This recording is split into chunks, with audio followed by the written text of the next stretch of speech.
Hello everybody and welcome to our graduate panel today on Wednesday at the Media Festival. Fantastic, so this is how the next hour is going to run. I've prepared some questions to ask our wonderful graduates who've come back today, but the most important thing really is you have a think about the kind of questions that you would like to ask. Okay, our guests here, they're here for an hour. All four of them, I think I just checked, are going to be at your networking session this later on today, 4:15 in TC 007, so you can chat to them there as well. And I'm only going to ask a few questions to get things moving, and I'll be looking out to you, catch my eye, and then I have to come and run at you, almost, with this red light. We have to speak to project to you what's happening with this microphone. It's recording it, okay, so you're not supposed to be hearing it through the speakers. But please, could you give a big round of applause for our guests, Demi Marriner, Kenny Vaughan, Lauren Geary, and Andy Burgess. Okay, and to give you some context, they graduated any time from last year, which is Demi, to 2013, which is Kenny, with Lauren and Andy in between, and they've been doing lots and lots of different things, so let's find out about them to begin with. So, starting with you, Demi, and going on, just explain a little bit about what you do and what your main sort of career is within music. Okay, hello. So I pretty much work as a full-time musician and a songwriter, primarily, and that's it. So I work for Sony Music Entertainment and I'm a licensing manager, so essentially I just buy and sell rights for a range of uses and such. So rights and copyright is all in my street. I work within events. I work for an event production company and we work within festival production, so I spend sort of half of my year doing artist liaison at festivals and the other half doing social media marketing and trying to get new festivals on board. And I am a freelance content creator, filmmaker, editor, host, whatever you want to call it. I do all those things and make videos primarily on Instagram and Snapchat. A lot of it is focused around travel filmmaking, so I'm like always jumping around to different countries. And at the moment, telling a lot of videos around social innovation in cities and with people all around the globe, on social. Fantastic, thank you very much. So let's get the first question going. Obviously, everyone wants to find out what life is like in the music business once you graduate. So I'm going to ask some of you to go slightly back in time. And Kenny, you're a good person to start with for this question. All the way back. Long back into the Stone Age. But, you've finished your last assessment, it's May. You've probably come to the Pop Awards, which is our big party and celebration. And then all of a sudden it's June the 1st and you've left university. Could you describe your first year? Oh, so, God, going right back in time. So, I actually sent out about 200 applications for different stuff that wasn't necessarily music related. I wasn't really interested in having a career in the music industry at that point in time, for a multitude of reasons. I kind of just had a bit of an emotional standpoint with it. And I worked at an exhaust manufacturing plant for a couple of months, cleaning exhausts, which was very romantic, as you can imagine. That was my story in the music industry.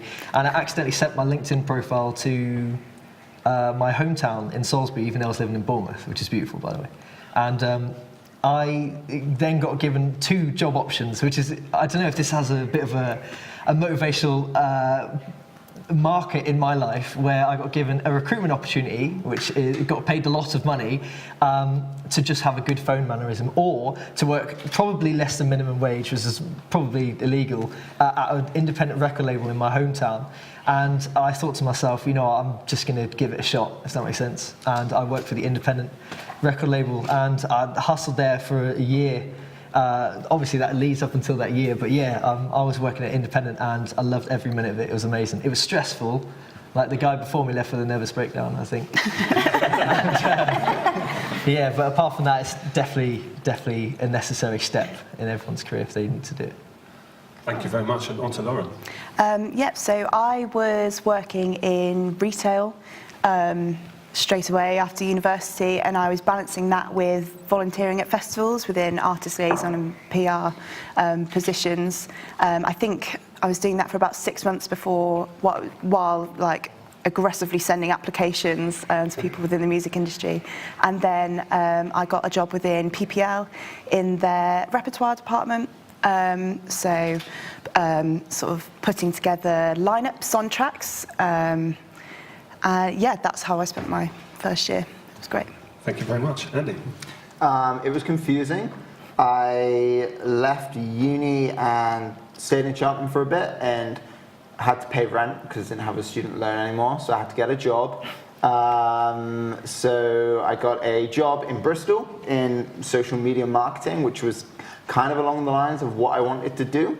At the same time, I was sessioning occasionally, like playing drums for some gigs, but it wasn't like paying as much as I wanted to, and I kind of was not enjoying that as much. Eventually moved back to Bristol, still working this job, like hated it. It's just like, it wasn't fun. It was like this awful corporate social job. And at that time, I found that I was using Snapchat a lot, and I wanted to move into making videos and telling stories. And this was like in 2016 when like Snapchat was like at its hype, and I saw people weren't telling stories on stories. They were just like posting drunk snaps like from their nights out or whatever, and then deleted them the next day. So I was like, okay, well, why don't I try and actually tell a story and make a video on this platform? So I was in Switzerland for like a week, and I just like documented that whole thing on Snapchat, and I got like addicted to it. I was like making these videos like every single day, just trying to hack the platform, learning how to make videos. I had no prior experience in filming or like using cameras like these and these. I just had my phone. So I was working out how to tell a story while still working this job that I hated. Probably half the time I was like at my desk working out what my next Snapchat story was going to be about, or like as soon as it came to 5 p.m. I was out that door to try and shoot a video before the sun went down. And then decided at the end of that year I was going to leave that job, and then I moved to New York, and then New York is where I started like in the field that I'm in now. Fantastic, and that story to be continued as we go through. Now, Demi, you only actually left this time last year, June 2018, so Yeah. this is very fresh in your mind. It is. I'm sad that I'm not still here.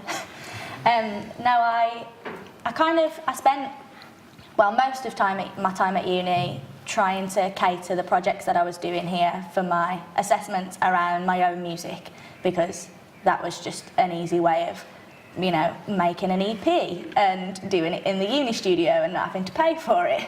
So I did that, and then kind of spent my final year, all of my projects were based around stuff that I could continue as soon as I left. So my major project was a new live EP, and my work placement was doing some music therapy work in a hospital. So it was all catered around things that I could continue.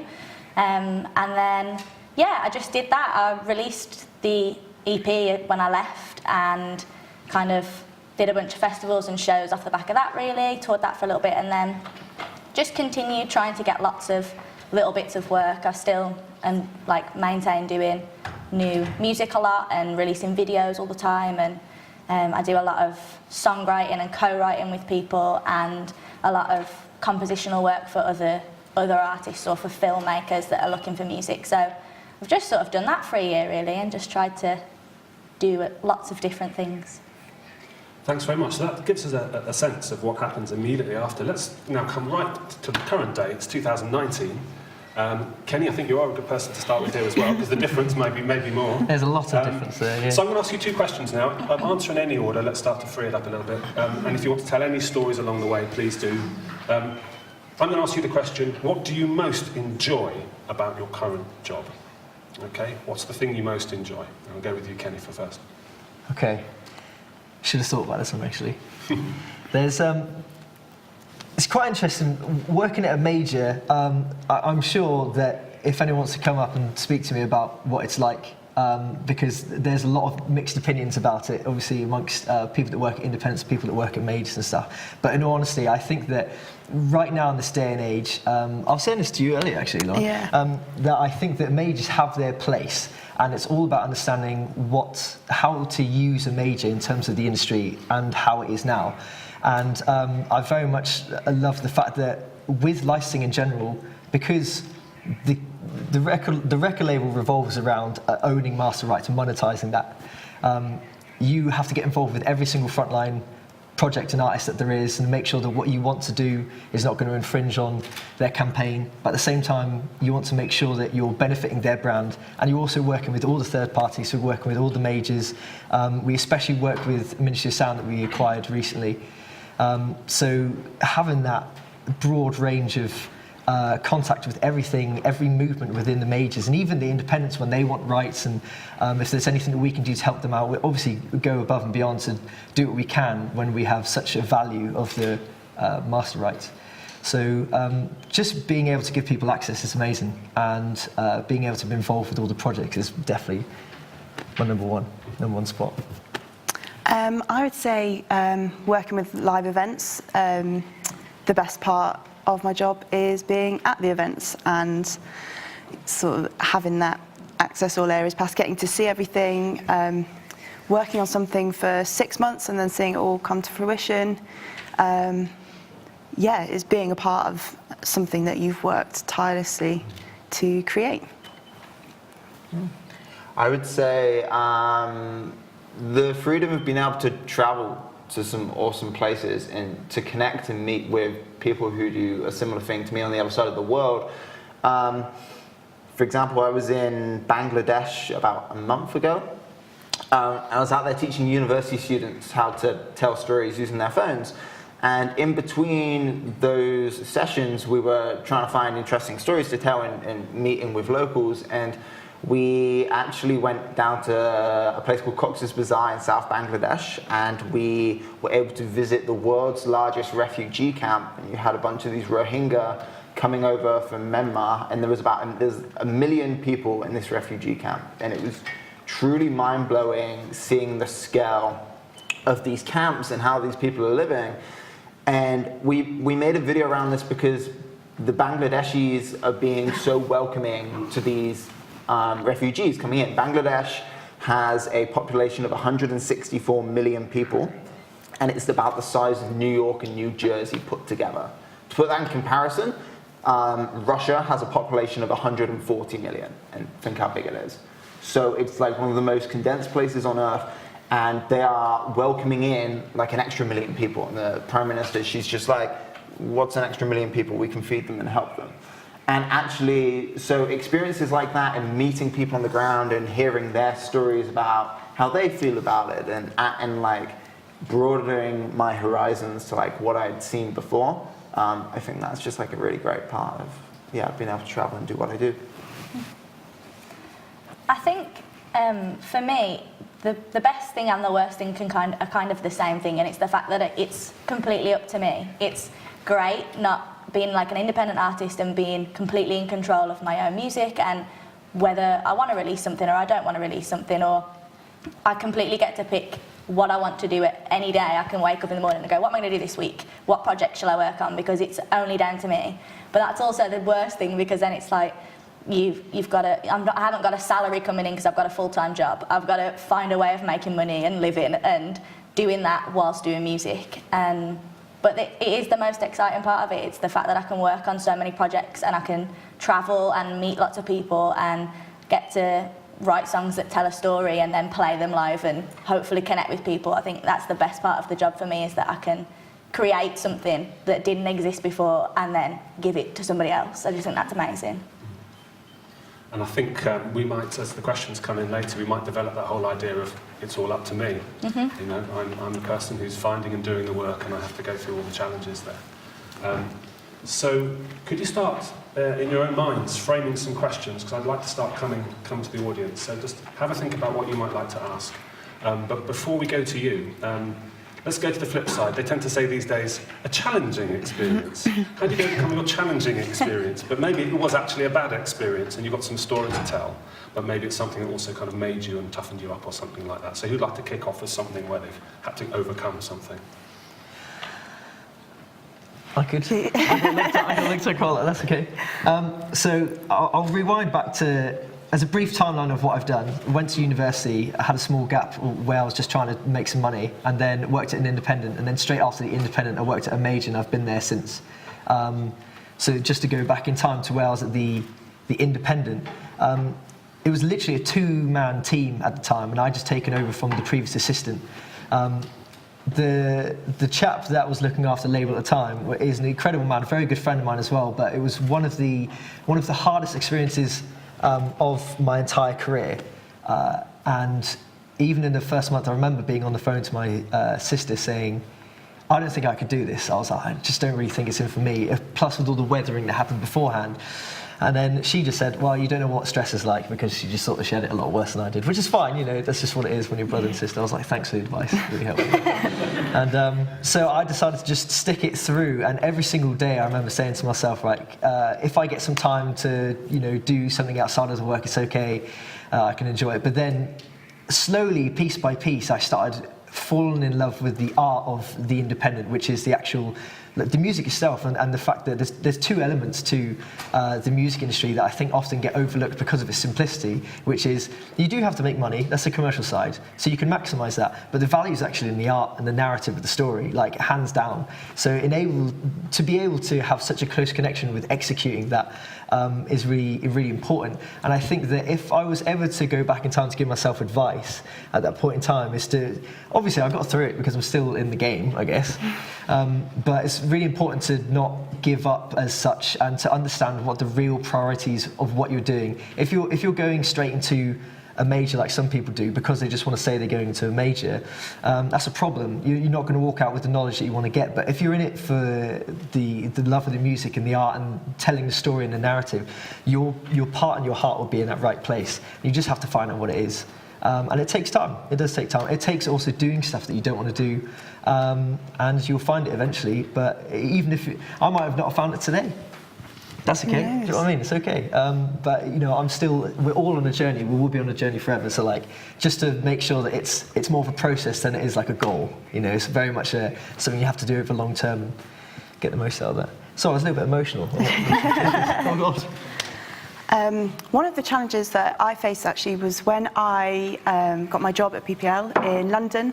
I was still living in Cheltenham, and I was commuting pretty much every day on the megabus to London because train prices are awful, and I ended up making myself really ill because I had this, you know, I wanted to work in London, I wanted to be part of the music industry, but I hadn't made that commitment to going there. And in the end, I think after 18 months, I'd completely obliterated myself, and I had to come back to Cheltenham.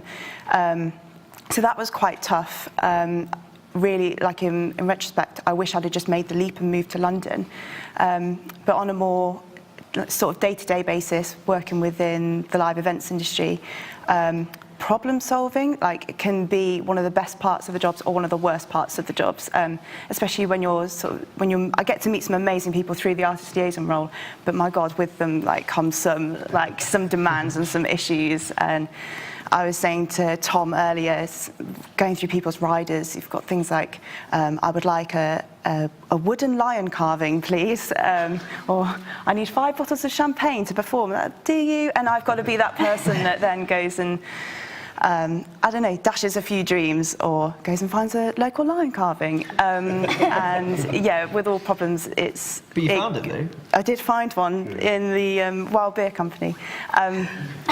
But yeah, there could be just those moments of stress when you're under pressure and you're trying to deliver something, and maybe sometimes it goes your way, sometimes it doesn't, but you have to learn to get out of that situation and find the best out of it.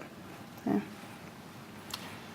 For me, I guess it's kind of like twofold. That year after uni, when I was back in Bristol and kind of working this job that I didn't really like, and I was a bit confused about like what I wanted to do, because I wasn't really playing music as much anymore, and I was like, do I still want to be doing that? But then trying to like find out what I really want to be doing. I was like, I'm 22 or something at the time. Like, in reality, I'm super young. I have so much time to like think about this, and then I found like the film was something that I really enjoyed.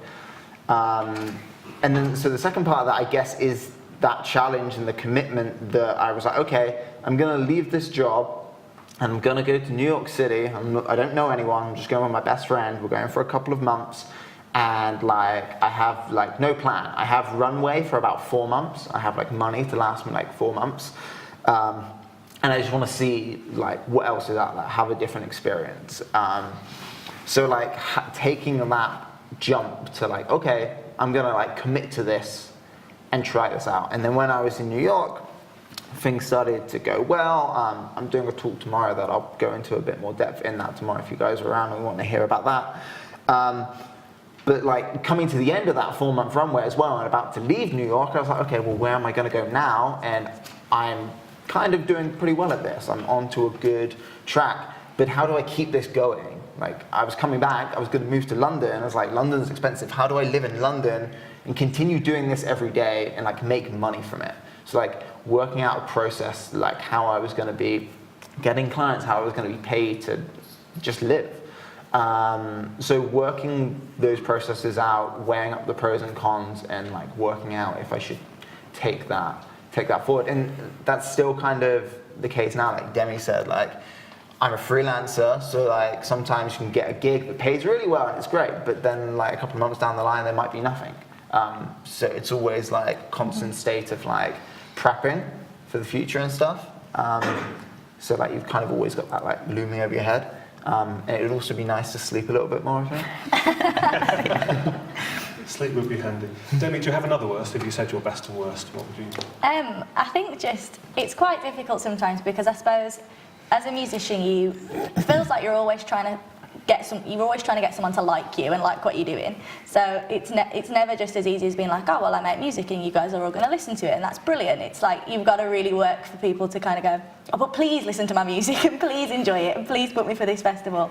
And also that doesn't pay very well. So then it's like, okay, so that'll do the week, but on the weekends I'm going to have to go and sing like 4 hours of covers in the pub down the road because they're going to pay me more to sing to nobody than my own stuff. And then it's like you might have done a really great show. I did a really cool show at the town hall in Birmingham and it was like incredible, and then the next day I went and sang 3 hours of covers in the pub and I was like, this is not my life, like this is rubbish. This can't be how it works, this is not okay. But yeah, so I think sometimes it's a bit demoralising because it feels like you're never kind of at a point where you're like, okay, well that's it now, I'm done, that's brilliant. You've always got to work for people to listen to you or work to get your music out there and whatever, and it's great, but it also comes with the low of covers gigs, which aren't very fun. And I think there's a funny thing at the minute where, and I don't know whether it's just in the genre that I'm in, but there's so many things, like festivals at the minute, it's like, oh, you're too country for our folk festival, or you're too folk for our country festival, or you're too rock for our pop festival. And I'm like, oh, this is, what festival can I play then? Because I'm like, it feels like you're not in a bracket enough to fit in, which I guess is, there's this term Americana at the minute, which is kind of lumped in everything. It's country and it's folk and it's soul and it's jazz and it's blues and it's just a bit of everything, and it's like an accepted term where it's like you can be anything and play this festival, and that's brilliant. So yeah, I think that's quite a difficult thing to try and get people to not just put you in a category and go, oh, you're too this for this, because you're I'm a bit of a mix of stuff, I think. Brilliant, thank you. So let's see a hand. Who'd like to ask the first question?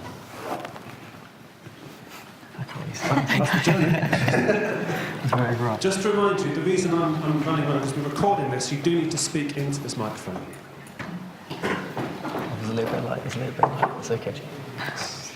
With regards to the festivals, is there any kind of route that you could say would kind of help you ease your way onto the bill at different places? I know kind of having a good EPK and a good kind of pitch, but would there be any other way that you could kind of prescribe to finding your way onto the bill at different festivals? I mean, like you say, having a strong EPK is really important, and having really good content, like great festivals really like seeing live videos of you because your recorded stuff can be completely polished in a way that your live stuff wouldn't be. They like seeing a good quality live video that they can go, this is what it's going to look and sound like on our stage. Is that what we want?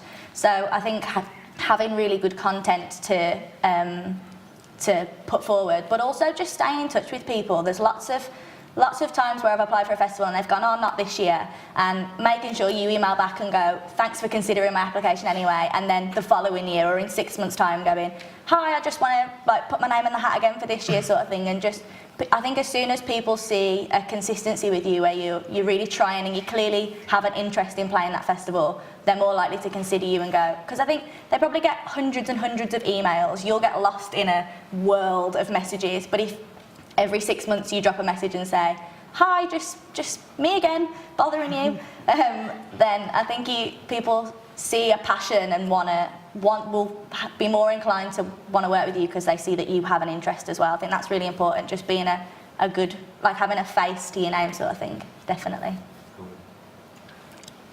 Do you want to jump in on it as well? Yeah, you can do I would just say good content, like you said.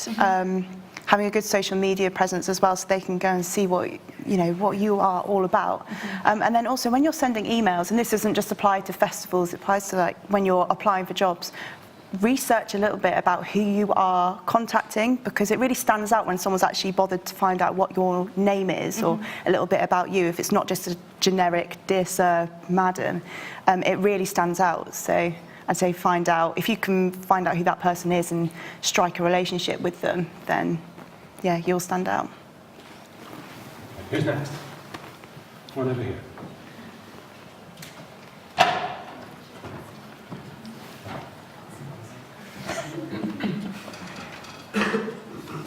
It's another one for Demi, I'm afraid.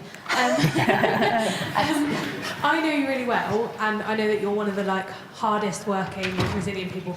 Some of the people in the room won't know you as well. How do you deal with people actually saying no and that rejection side? Because it's something that in music you get a lot more than I think people talk about, and it's really difficult to deal with. How do you actually deal with that?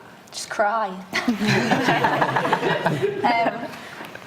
No, I think it's getting a no is really hard, especially if it's something that you really want, because it's just sad. It feels like you've put a lot in, and it happens with everything. You can, whether it's a gig or a job or anything, if you really, really want that and somebody says, no, sorry, there's someone better than you, that feels rubbish. But I think just taking a breath, maybe having a small cry, and then just going on to the next thing. I think don't put all of your eggs in one basket, because if you've focused on one thing and then that doesn't come through, you're a bit stumped because you're like, well, what do I do now? But yeah, I think, and in just having things lined up and having a good team of people around you, it's really important to have good friends and good people that you can turn to and go, oh, this is rubbish, and have people that are going to pick you up. If you do everything completely on your own and isolate it all, it's you that has to deal with every emotion that comes with it. So I think just accepting that it's probably going to suck a little and it might be a little bit upsetting, but also then going, okay, well, what's the next thing, or what do I look at next? I think always having not a plan B, because I don't think that I feel like if you have a plan B, you're not focused enough on plan A. But I think having another option of sort of going, okay, well, where can we go from here, sort of thing. I think that's important. And yeah, just have a good cuddle. Get someone to give you a hug. It's important.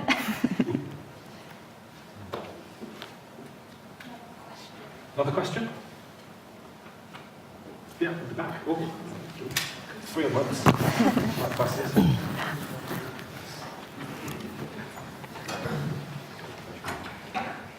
With regards to social media presence and that kind of stuff, obviously that's a very important thing now. Would you say that there's any kind of new innovation within that field that people could jump on in order to get themselves noticed? For example, I guess Instagram stories would have been the last thing to kind of raise awareness of your presence on the internet. But is that the way to go with it, or is there something else that could be coming up that's new? Yeah, we go on, I can Andy. take it. Social media man. Stories is like huge right now. Everyone should be making, if they're making music videos or like they just got music, make some graphics for it, make it vertical and put it on stories. That's where like everyone's attention is. Everyone's watching that. Post all these things everywhere. What I would say is a big thing that artists should be doing now if they're wanting to be discovered and have their music out there. YouTube is like the biggest platform now for content, right? People are always watching content. People aren't watching TV anymore. They're watching Netflix and they're watching YouTube. And people on YouTube and creators online, like people like me, we need music, right? You need music for your videos. So put your music on platforms like SoundCloud and get them shared out to creators online. There's also places like Epidemic Sounds and MusicBed. They are royalty-free websites where creators can go download music and add it to your video. And when you put out a new track, email like 100, 200, 500 of the top creators on the internet. We're like, hey, I've just made a new track. This might suit your music. Like, make sure it all kind of fits, trying to bring them value, give it to them. If one person on YouTube who has like 5 million subscribers plays uses your song in their video, that's like 5 million people could potentially see that. And like in the comments, they'll probably like have a description to like your SoundCloud. So that's like a huge way of getting your music out there through video. Mm-hmm. I got a couple of things to add to that, that's all right. There's two kind of things in particular, one of which is the fact that GDPR and Article 13 are going to be your worst nightmare in terms of what's going to happen next, because they're going to change the landscape of how the social media works. So with GDPR, I mean, I would love to get hold of a giant list of emails and stuff, but in the theory, if you were given that, it would be illegal. So what is amazing right now is that between this GDPR Article 13 moment that we have now, we have programs, we have Instagram direct messaging, YouTube direct messaging, Twitter when you're adding people. All of these ways of communicating with people are totally free of any infringement because they're within a platform, which is quite essential. Can't remember the second one.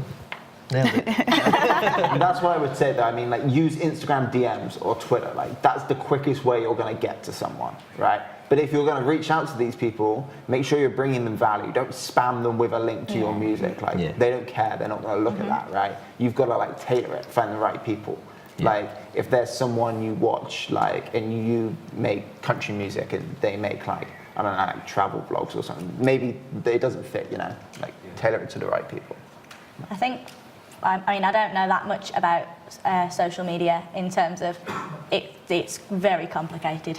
But I think from if you have a social media account as a musician, having really good quality, like professional photos of you, you will get more views and more likes on that than you will on a tour poster. Like, people I think they like a face to something.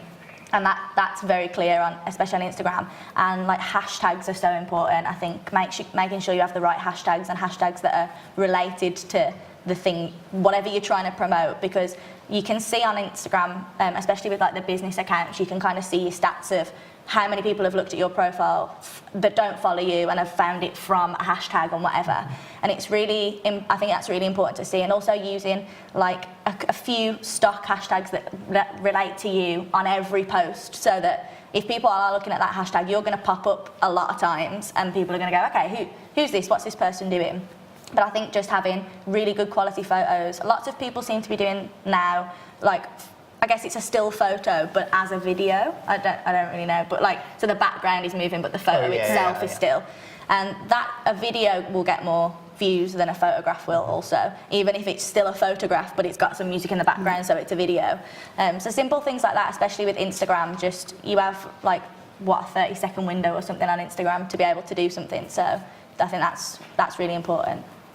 Yeah, and to add to that, talking about Instagram, anybody can turn their page into a business page, and then that allows you to access all of these analytics, so you can see where people are finding you and where you want to go and what your demographic is, who is currently looking at you. So if you've got like a music account page, just turn it into a business page, which you can do on your settings, because you'll get so much value out of those analytics. That's cool.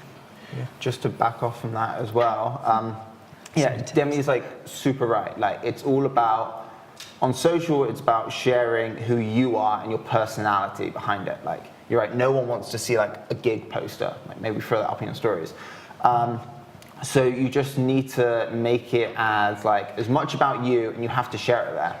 And social is just the way everything is going. So like I assume most people here are on Instagram or using it, but if you're not, then you're not going to win. Like, you have to be on social, because that's where people's eyes are. That's where people are looking at. That's where everyone's attention is right now. So you need to work out how people are using it. And they change all the time. So it's like a full-time job keeping up with it. But like, that's how musicians are going to win, is like social going forward. When I started making videos on Snapchat, I was watching one of my favorite, sounds a little bit creepy now, I'm about to say it out loud, but on the bus, one of my favorite things to do was watch how people use their phones, how they're interacting with people on stories. I bet every person in this room who uses Instagram stories has skipped through their best mate's stories, and they probably do it every day, right? People just tap, because everyone's attention span, like this dude here is like laughing, he's like, yeah, I skipped to this morning. Everyone is like tapping through, so everyone's attention span is so low. So you've got to work out, okay, well, how do I keep their attention span? So like different types of videos, like those cool like photos that like move, I think they're called like parallaxes. Like learning things like that, or collaborating with perhaps someone on Instagram who makes really great stop motion, and like maybe they need music, like working together to try and make something a little different, to like stop people scrolling or stop people tapping, so they actually look at your stuff. And then once you have them there, actually sharing who you are, taking them behind the scenes on your stories of like making this track or something like that.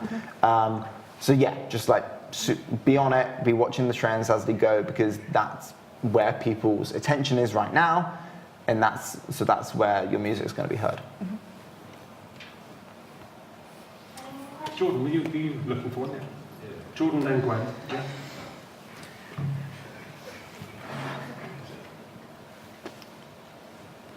Yeah, so I was just wondering, what do you think is the most important sort of advice you could give us as students, graduating? Oh, I could jump on that one. Yeah. There's some stuff that I really should have known when I left that I didn't really put much priority into.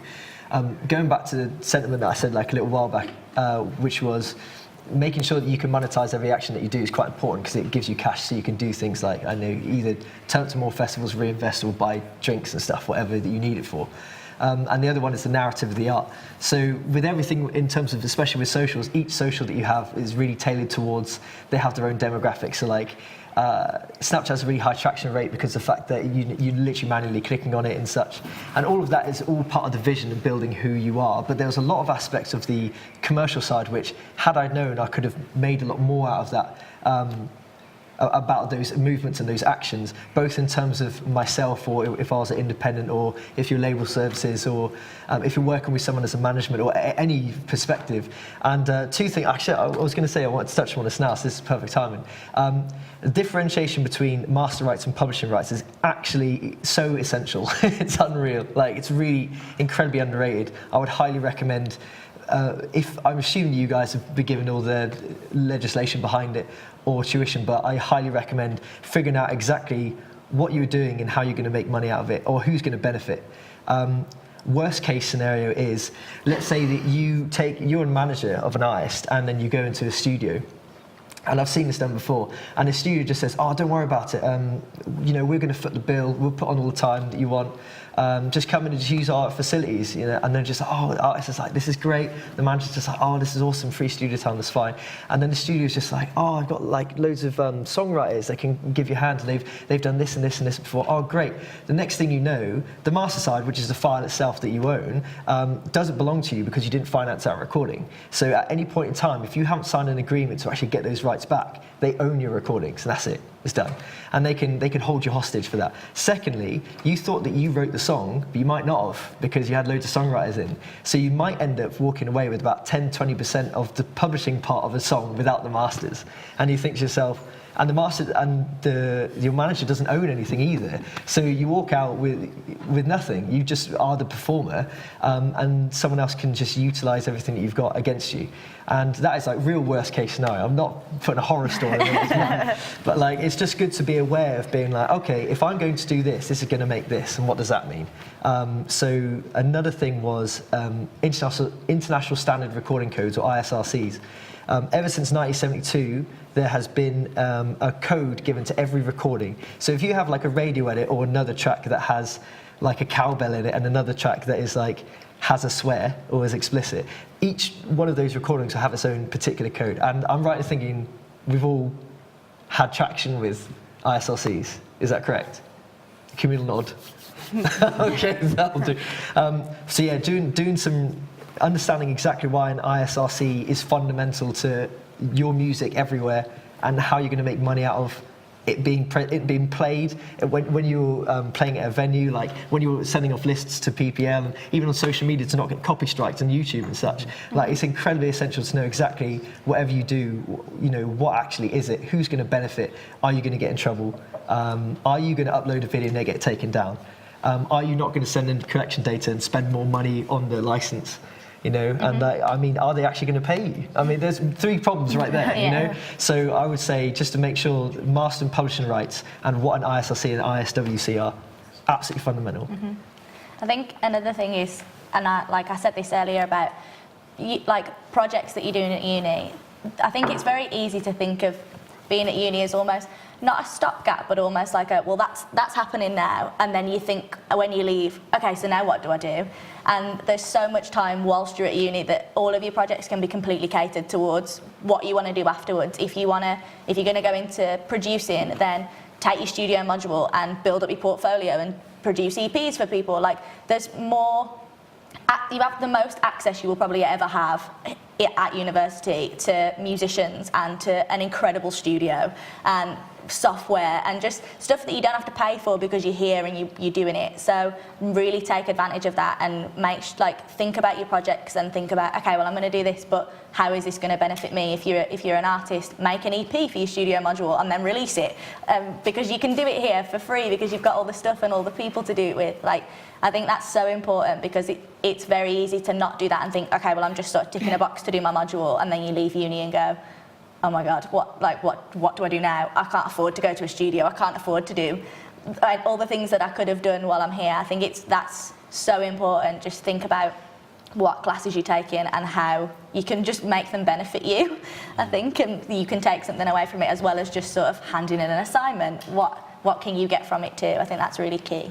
Yeah, I think to follow on from that as well, anyone who's tackling like the dreaded dissertation or is about to tackle dissertations, one of the things you should do it about something that you actually care about, so that when you can take that to your interviews, you can show that you've really researched into an area. Like your passions will come through, and people will be genuinely interested.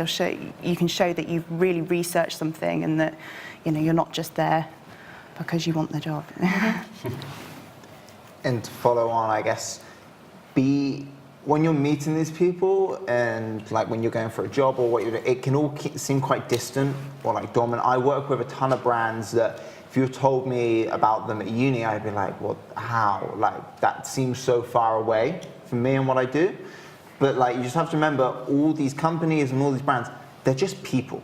There are people behind that, and it's all about just building relationships. And like one of the biggest tools I found that has got me work, and will probably get you all work if you do it the same way and if you're smart about it, is use LinkedIn. And I was told this at uni, I'm like, I don't want going on LinkedIn, like my dad's on LinkedIn. LinkedIn is the best, right? LinkedIn is insane. But you don't use it how people use LinkedIn. Like it's like business people right there, they go on there and it's like all corporate-y.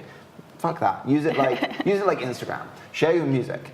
So the way I do it, a quick example, I set up like a LinkedIn account. I branded it all just the same way that I brand my social pages. And on LinkedIn, people just want to connect with everyone. So I find some other like creators in my field or people who run marketing agencies who I know, connect with them, connect with all their contacts, and then share your work, share your videos, share your music videos, share like the articles you've been featured in. But instead of writing a caption like you would do to like your fans or your audience, like, oh yeah, got a new track, check this out. Maybe share some behind the scenes of it, how it was done. Share something about that and ask questions. Ask people to comment and reply. And people are going to start getting back to you on it, or they're going to comment and just build it up. Like I spend, it's got lower now, probably like 10%, 5% of my effort working on like building out LinkedIn stuff, and that's where I've got the majority of my work. I I work with Free a lot, Free and Samsung, the phone network. The way I got that gig, originally, like eventually I've built up this relationship with them now where we're super close, they're like friends to me.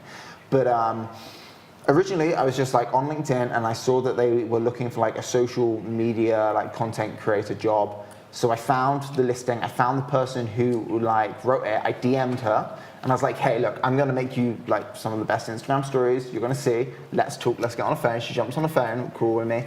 And she's like, cool, like this is a job. And I was like, oh no, I just want to make content. I'm freelance, this is kind of what I do. She didn't get it. She worked in HR on the very corporate side of like a telecoms company. She didn't understand it.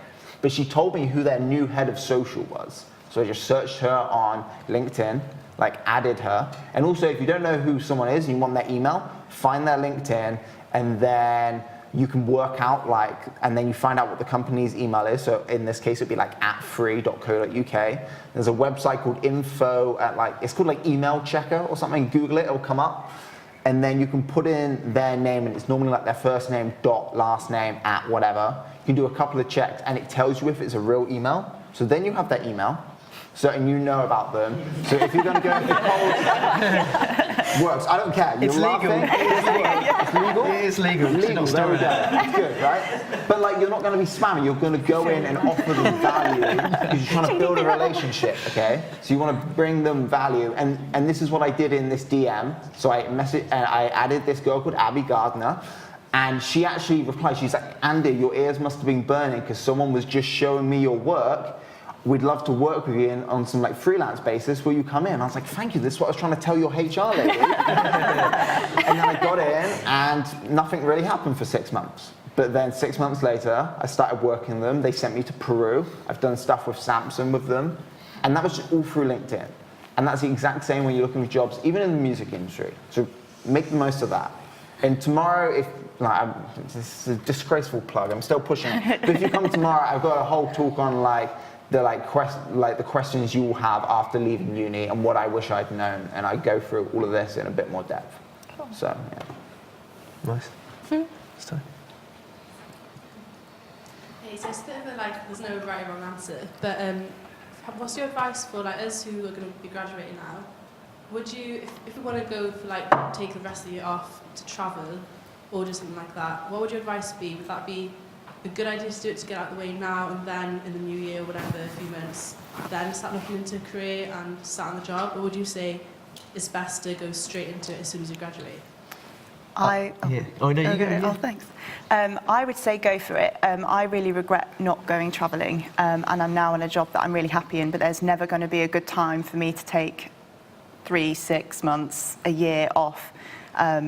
So unless you can get a job that you travel with or you can incorporate travel into your job, go and get it out of the way. No one's expecting you to go and get a job within, a month, 2 months. You've got that qualification, go and travel, go and do what you want to do, and then, yeah, that's what I'd say. Yeah.